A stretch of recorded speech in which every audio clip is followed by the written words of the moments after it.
તો અમદાવાદમાં ઠેર ઠેર વરસાદી પાણી ભરાયા છે। નિકોલથી નરોડા જવાના માર્ગે પાણી જ પાણીના દ્રશ્યો જોવા મળ્યા।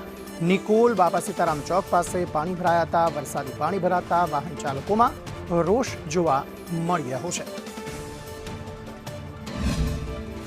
શહેરના નિકોલ નરોડા વિસ્તારની અંદર વરસાદ બાદ વરસાદી પાણી ભરાઈ જવાની સમસ્યા હાલ જોવા મળી રહી છે। દ્રશ્ય છે નિકોલ ગોપાલ ચોકથી જે આગળ નરોડા તરફ જવાનો આ મુખ્ય માર્ગ છે। જોઈ શકાય છે કે બંને તરફ વરસાદી પાણી ભરાઈ ગયા છે અને લોકો મુશ્કેલીમાંથી અહીંયાથી પસાર થતા જોવા મળી રહ્યા છે। વાહન ચાલકોને પણ સમસ્યાનો સામનો કરવો પડી રહ્યો છે। જે રીતે નજીવો વરસાદ આવ્યો છે પરંતુ વરસાદ બાદની જે પરિસ્થિતિ છે તે વિપરીત સામે આવી રહી છે કે વરસાદી પાણી હદે ભરાઈ ગયા છે કે અહીંયાથી સ્થાનિકોને પણ ભારે હાલાકી છે તે ભોગવવી પડી રહી છે।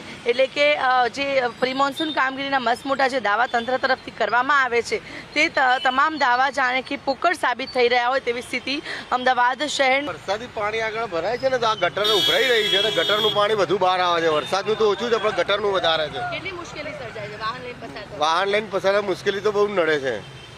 શું કેવું છે માસી, કેટલી હેરાનગતિ? બહુ હેરાનગતિ થાય છે। કેટલી મુશ્કેલી બહુ ભાઈ? મુશ્કેલી પડે છે।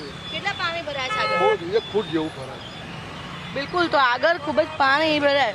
શું થયું ભાઈ? કોઠાને પાણી ભર્યું છે કે મેવડા ફાલ છે પ્લોટમાં। કેટલી મુશ્કેલી થાય છે આ મુશ્કેલી બહુ થાય છે। શું કહેશે કોર્પોરેશન? કોર્પોરેશન કઈ બોલતા નથી કે અત્યારે રોડ બનાવી દે ચાખા છે। તમામ આખો મુખ્ય માર્ગ પર આ જ પ્રકારની પરિસ્થિતિ છે અને વાહન ચાલકો પણ આ મુશ્કેલીમાંથી પસાર થવા માટે મજબૂર બની રહ્યા છે।